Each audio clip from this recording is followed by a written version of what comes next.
Olá, queridos, como é bom falar com vocês mais uma vez nessa mensagem especial. A gente está chegando no final de mais um ano que passou rápido e também é um momento de reavaliação, é um momento de novas perspectivas, é um momento de olhar um pouco para trás e também avaliar a cada um de nós, a nossa própria vida, os nossos dias, o nosso viver e como foi esse ano que passou para cada um de nós. Mas há uma reflexão importantíssima que todo legítimo cristão deve fazer ao final dos seus dias, se ele tiver a possibilidade disso, ou que alguém fará acerca de você, que é a reflexão sobre quais os frutos nós deixamos, quais os frutos nós produzimos, quais os frutos nós queremos deixar a partir da nossa existência nessa terra. Quais os frutos que estão abençoando os outros a partir da nossa existência e dos nossos dias. E hoje o tema é como saber que eu estou frutificando. E eu inicio essa reflexão com um texto que Jesus ensina, fala aos seus discípulos, está registrado no Evangelho de João, no capítulo 15. E ele diz assim, a partir do verso 1, Eu sou a videira verdadeira, o meu pai é o agricultor, e todo ramo que estando em mim não dá fruto, ele corta. E todo o que dá fruto ele poda, para que dê mais fruto ainda.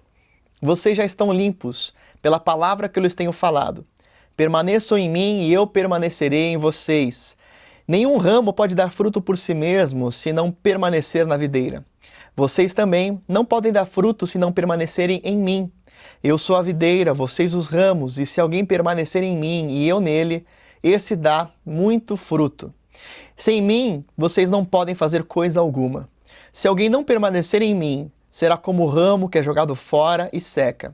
Tais ramos são apanhados, lançados ao fogo e queimados. E se vocês permanecerem em mim, as minhas palavras permanecerem em vocês, pedirão o que quiserem e lhes será concedido. Meu Pai é glorificado pelo fato de vocês darem muito fruto, e assim serão meus discípulos. Eu li o Evangelho de João, capítulo 15, do verso 1 ao 8.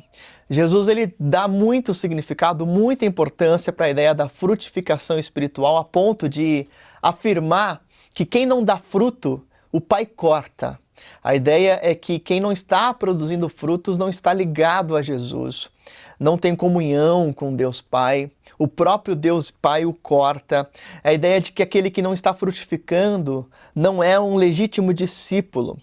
E a gente poderia fazer uma alusão desse texto de João capítulo 15 com o que Paulo também escreve aos Romanos, no capítulo 11, verso 18 a 25, quando ele nos ensina na sua epístola acerca dos ramos enxertados na oliveira, não na videira, mas sim na oliveira, e esses ramos enxertados seriam os gentios que creram no Messias, que agora fazem parte do reino de Deus, enquanto outros ramos são rejeitados. Tanto a videira como a oliveira eram árvores símbolos de Israel. E se fôssemos aqui numa interpretação, talvez um pouco mais profunda do que Jesus quis dizer com a analogia da videira, é bem possível que ele estivesse se referindo aos novos discípulos que agora creriam, que estariam ligados à videira verdadeira, que estariam ligados ao movimento do reino, a partir de uma nova aliança, a partir da fé no Messias, que é Jesus Cristo.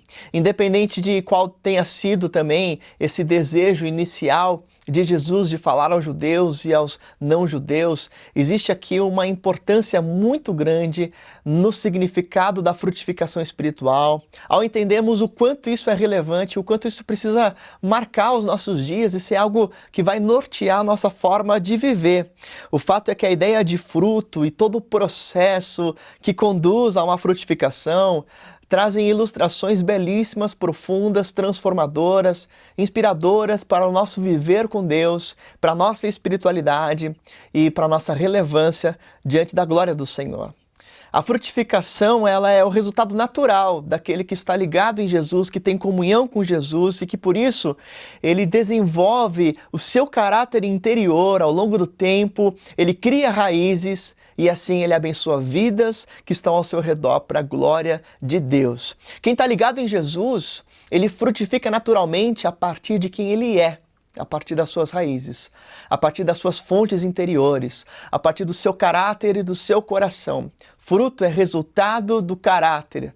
Caráter é a raiz que ninguém vê, mas que está lá dentro, que só Deus e você sabem que existe, porque foi moldado ao longo do tempo pelos testes da fidelidade, da lealdade, da perseverança.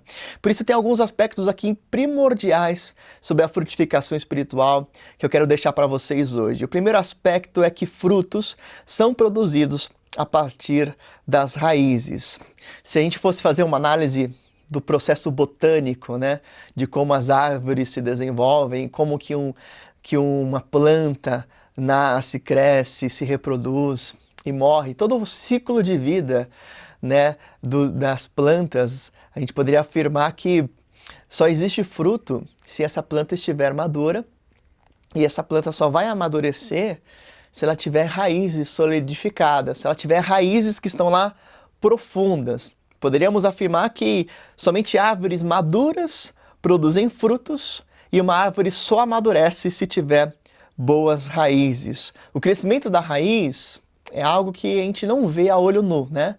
A gente não consegue ver de forma muito aparente a raiz crescendo, porque a raiz cresce embaixo da terra. A raiz cresce enquanto ninguém está observando, enquanto ninguém está vendo.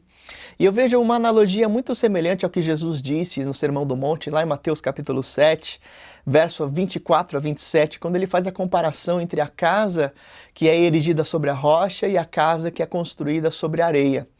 E ele diz que a casa que está na rocha, quando vem as tempestades, as inundações, o vento forte, essa casa na rocha ela não cai, porque os seus alicerces estão na rocha. Se você olha para duas casas que são iguais, né, para duas casas que estão construídas talvez uma do lado da outra, a grande diferença da sustentação dessas casas estão nos seus pilares. E os pilares, eles ficam embaixo da terra. Ninguém olha aonde está o pilar de uma casa, mas aonde esse pilar está colocado, isso faz toda a diferença. Os pilares que sustentam uma casa são como as raízes que sustentam uma árvore. Se não houver pilar num lugar firme, concreto e seguro, a casa vai cair. Se a árvore não tiver raízes solidificadas, que foram transformadas ao longo de um processo de caminhada com Jesus Cristo, não existirá verdadeira frutificação. Infelizmente, as pessoas costumam dar mais valor ao carisma do que ao caráter. Quem olha carisma não vê caráter. O carisma é aquela capacidade que as pessoas têm de tocar no coração das pessoas, de falar bem, de ter habilidades extraordinárias, de serem pessoas que conquistam, né, o coração ou que inspiram as outras a partir dos seus dons e habilidades. O carisma são dons, mas o caráter é algo que tem a ver com os valores. O caráter é algo que está relacionado com a integridade, com quem essa pessoa é em qualquer ambiente, em qualquer circunstância, em qualquer momento. Carisma não é o mesmo que caráter. Um caráter transformado é poderoso com carisma, mas um carisma sem caráter gera muitos estragos. A palavra de Deus, ela nos mostra que Deus dá mais importância para o coração, enquanto o ser humano vê o exterior. Foi isso que Deus disse através do profeta Samuel, lá em 1 Samuel, capítulo 16, verso 7. No fundo, a frutificação, que é resultado de uma árvore madura, ela só acontece quando existe crescimento interior. Só acontece quando existe crescimento das raízes, que é algo que vem com intimidade com Deus, que vem com o tempo, que vem com a lealdade, que vem com a submissão, que vem com a obediência, que vem com testes que foram provados e aprovados a partir de uma caminhada com o Senhor e na sua palavra. É sempre necessário um tempo de fortalecimento das raízes ou do caráter para que possamos frutificar com qualidade. Esse tempo, ele pode demorar muito, né? É a grande espera paciente que levou algumas das pessoas mais usadas por Deus nas Escrituras a sofrerem muito, a aguardarem muito, a esperarem por muito tempo, até que eles estivessem maduros para frutificar no tempo certo. Eu vejo isso acontecendo com Moisés, né, que passa 40 anos da sua vida talvez obsoleto, mais outros 40 anos no deserto, para então aos 80 anos começar a conduzir o povo do Egito para o deserto, para Canaã, para a terra prometida. Levou muito tempo para as raízes de Moisés crescerem. Eu vejo José, que quando era criança sonha com tudo que Deus faria e com a proeminência que Deus daria para ele, mas para que aquilo acontecesse foi necessário um longo tempo de crescimento das raízes dentro da prisão, com difamações, com calúnias, com perseguição, com tantas tentações. As raízes estavam crescendo, ninguém estava vendo, mas Deus estava operando. O tempo de crescimento das raízes é o momento em que Deus trabalha muito mais em nós do que através de nós. E num mundo tão pragmático, que busca tantos resultados, que busca números, né, que busca muitos acontecimentos e muitas coisas, a gente se esquece que Deus está mais interessado na transformação do teu caráter do que na realização de grandes prodígios, grandes maravilhas e sinais que não significam transformação do interior. O próprio Senhor Jesus alertou isso quanto aos falsos profetas. Olha, naquele dia, alguns dirão: Senhor, Senhor, em teu nome nós profetizamos, fizemos milagres, em teu nome expulsamos demônios. E o Senhor vai olhar para eles e vai dizer: mas eu não os conheço. Quem são vocês? A verdade é que Jesus traz esse ensino complementando com a ideia de que pelos frutos os conheceremos. Pelos frutos as pessoas são conhecidas, mas fruto não é algo que vem sem raiz. E raiz é algo que está ligado ao teu coração, ao teu caráter, à tua integridade, a quem você realmente é. Um caráter transformado em Jesus. Agora, uma outra característica peculiar do processo de frutificação e do que é o fruto e de qual é a importância de um fruto, é que o fruto protege a semente e reproduz a sua árvore de origem.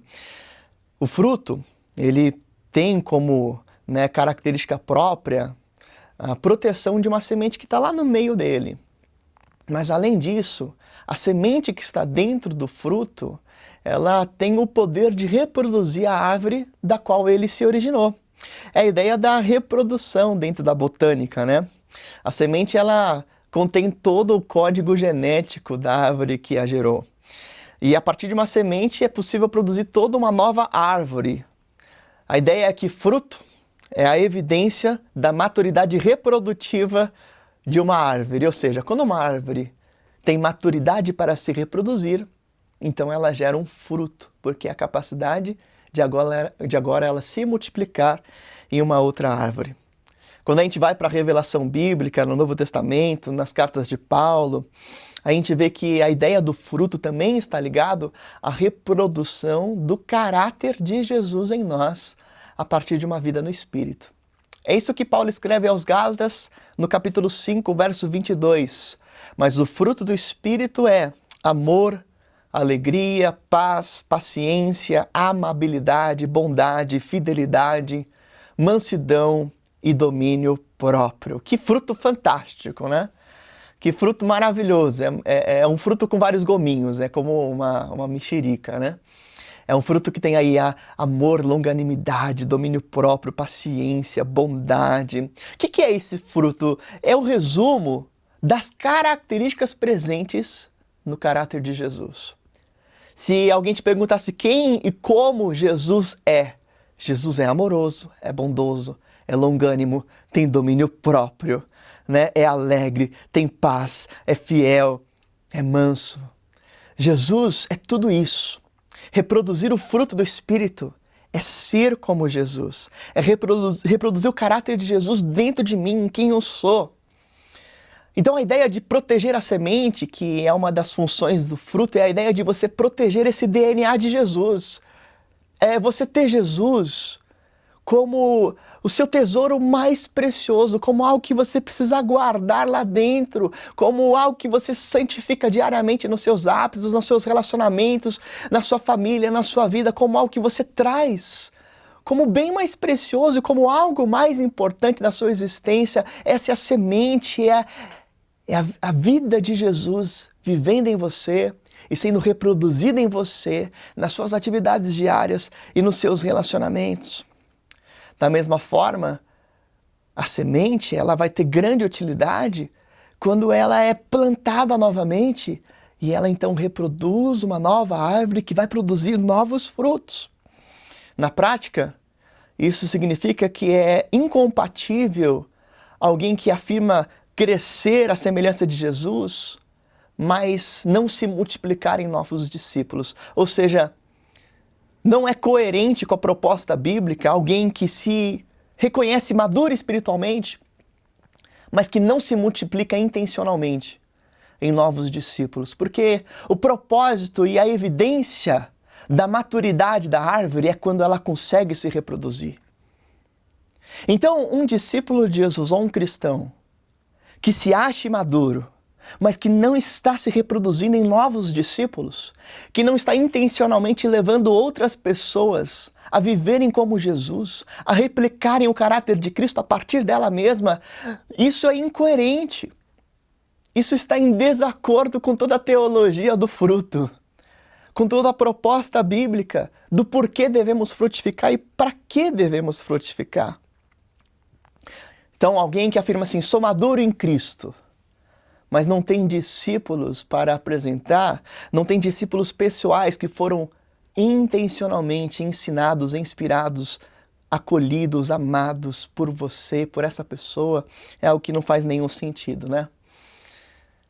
Eu lembro de uma ilustração que eu vi há algum tempo atrás e que eu usei muito em algumas mensagens, que é o típico cristão Ned Flanders, sabe o cristão Ned Flanders? É aquele cristão que ele é um ótimo cristão, ele não dá trabalho, ele coopera financeiramente, ele vai na igreja assiduamente, ele não fala palavrão, ele conhece a doutrina, ele é ótimo, certo? Errado, porque ele faz tudo isso, mas ele não se reproduz. Ele é um fruto podre, ele é um fruto que não está tendo grande relevância. É o crente SSSS, né? Salvo, sentado, satisfeito, sossegado. Ele está de boa. Ele vai na igreja, conhece a doutrina, dá o dízimo, faz tudo certo. Não dá problemas, mas não se multiplica. Frutificar de verdade é reproduzir Cristo em você e em outros através de você, de uma forma intencional, relacional, comprometida, natural e dedicada. E por fim, o fruto, ele alimenta e ele abençoa vidas. Como saber que eu estou frutificando? A partir do momento em que você não é uma pessoa chata de se conviver. A partir do momento em que os outros gostam de estar junto com você. Eu diria que esse é um aspecto final da característica daquele que está frutificando. Jesus afirmou em João 15:8, meu Pai é glorificado pelo fato de vocês darem muito fruto. O apóstolo Paulo escreve aos Efésios, no capítulo 2, verso 10, que nós somos criação de Deus, realizada em Cristo Jesus para fazermos boas obras, as quais Deus preparou de antemão para que nós as praticássemos. E eu vejo que, teologicamente, existe uma ligação entre a frutificação e as boas obras.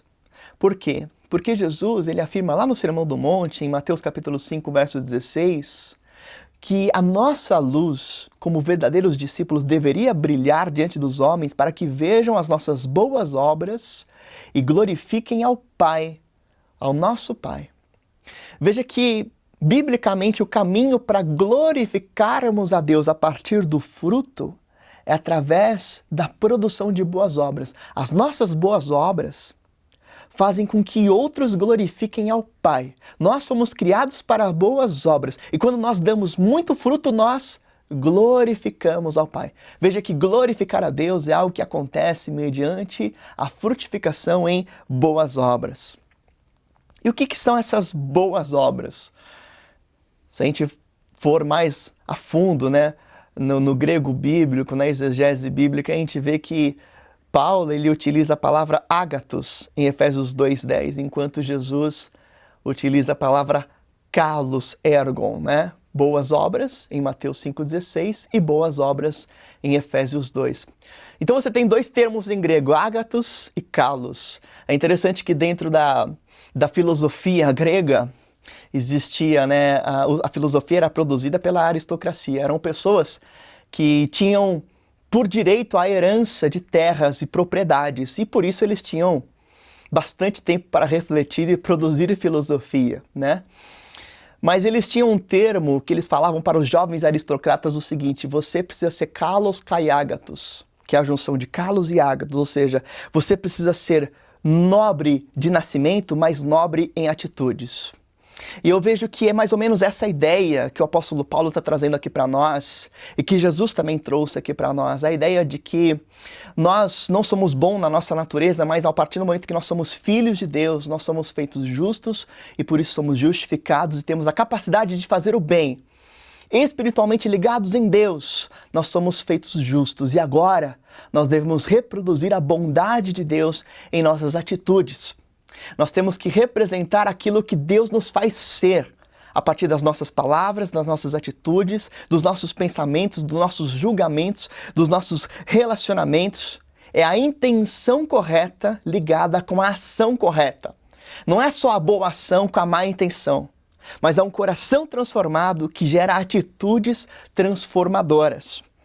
E tudo isso no propósito de glorificar a Deus, sem autoexaltação. Você faz para a glória de Deus, como resultado de quem você é. E a consequência natural disso é que as pessoas ao seu redor, sejam elas crentes ou não, são altamente abençoadas. Produzir boas obras na frutificação é algo que a partir de quem você é, começa a abençoar quem está perto. Veja bem, pensa comigo, como é conviver com alguém paciente, com alguém que está alegre, com alguém que é esperançoso, com alguém que é longânimo, com alguém que mantém a fé, com alguém que é fiel, que é leal. Como é conviver com alguém assim? É ótimo, todo mundo quer viver com alguém assim. Mas e o contrário? Como é conviver com alguém irritadiço, alguém que tudo se irrita, alguém que reclama de tudo, uma pessoa murmuradora, uma pessoa desesperançosa, uma pessoa que tem pavio curto, uma pessoa que você tem que pisar em ovos para conversar, uma pessoa que está sempre se sentindo amargurada, uma pessoa que sempre acha que está sendo perseguida por tudo e por todos. É horrível conviver com alguém assim, porque essa pessoa ainda não foi forjada, trabalhada, transformada em seu caráter segundo o fruto do Espírito. Mas quando eu produzo o fruto do Espírito Santo na minha vida, eu começo a abençoar quem está perto e Deus o Pai é glorificado. Como você prefere ser reconhecido e com quem você prefere conviver? Com alguém que tem raízes sólidas em Jesus, alguém que está frutificando o caráter de Cristo, ou com alguém que vive sempre irritadiço, vive sempre murmurador, vive sempre frustrado, né? Viver com alguém que está produzindo fruto de Jesus é como comer aquele fruto que está bem madurinho, né? Bem suculento, sabe? Aquele abacaxi docinho, né? Aquela fruta, aquela banana que está no ponto certo, né? Aquela melancia, a pontinha da melancia, sem caroço. Ser abençoado por alguém é como comer um fruto madurinho na hora certa, que te satisfaz, que te dá prazer, que te abençoa. Agora, quando as pessoas não estão amadurecidas dessa forma, é como se você estivesse comendo um fruto verde, né? Já comeu aquela banana verde que amarra a boca? Ai, fica com aquela coisa assim na boca, né? Fica seca a sua boca. Frutos que não são produzidos na sua maturidade, eles trazem desgosto. Mas que você seja uma pessoa abençoadora, uma pessoa inspiradora, pela maturidade que foi transformada num caminhar com Jesus Cristo, pela ação do Espírito Santo, pelo agir de Deus no seu caráter, que você abençoe vidas ao seu redor com o fruto do Espírito. Por isso, como saber se eu estou frutificando ou não? Você sabe que está frutificando quando o seu caráter foi forjado pelo tempo e as suas raízes são sólidas em Deus. Você sabe que está frutificando quando você está se multiplicando intencionalmente em novos discípulos, quando você tem pessoas para apontar e dizer: este é meu discípulo. Esse é alguém que eu estou cuidando, amando, orando, intercedendo, ensinando o Evangelho. Esse é alguém que eu estou ajudando a ser mais parecido com Jesus. Você sabe que está maduro quando tem discípulos pessoais, e você sabe que está maduro quando a convivência com você é algo agradável, é algo inspirador, é algo abençoador. para quem está perto. Que Deus nos abençoe, que Deus nos ajude, que o Espírito Santo produza em nós frutos que o agradem e que o glorifiquem. Que Deus te abençoe e eu te espero nos próximos vídeos.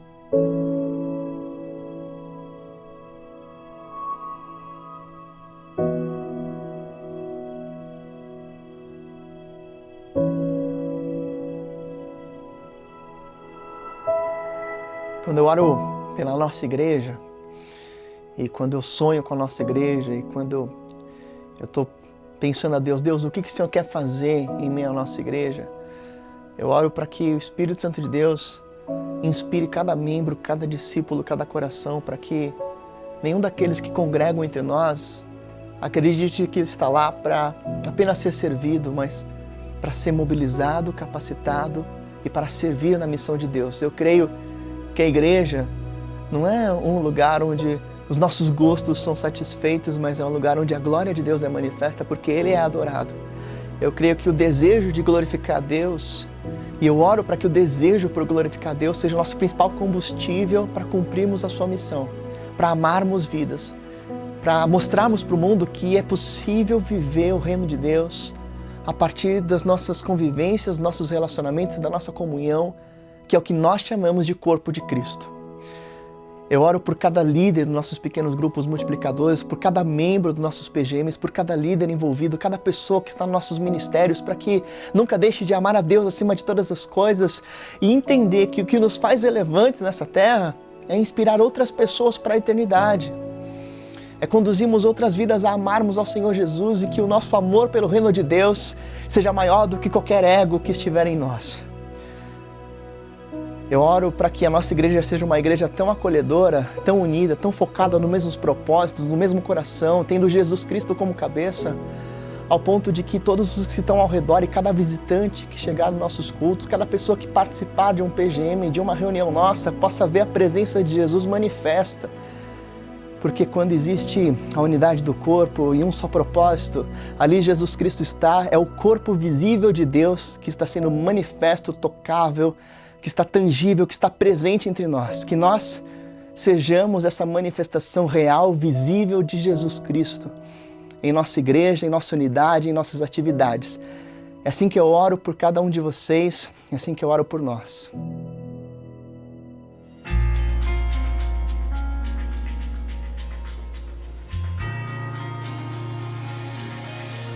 Pois o mal restituiu-nos da glória, e assim manchou nossa história de um escuro total.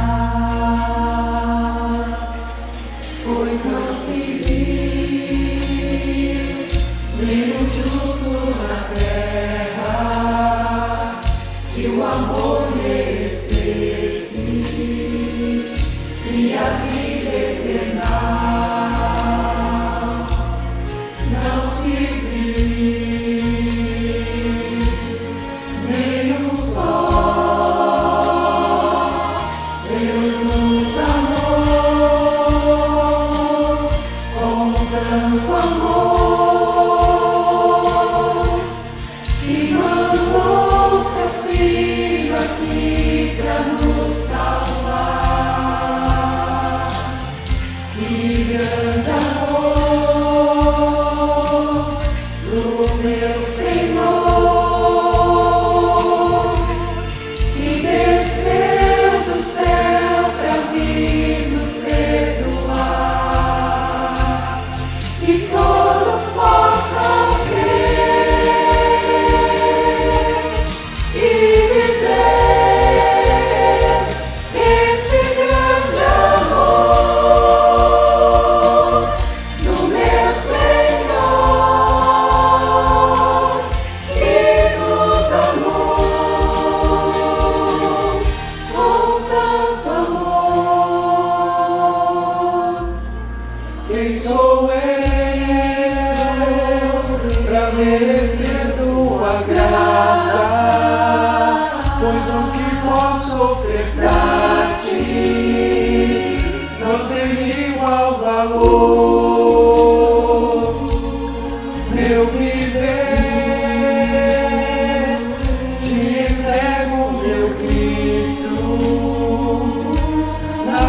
tu morreste só pra me salvar, foi pra nos salvar. Deus nos amou com tanto amor que mandou seu filho aqui pra nos salvar.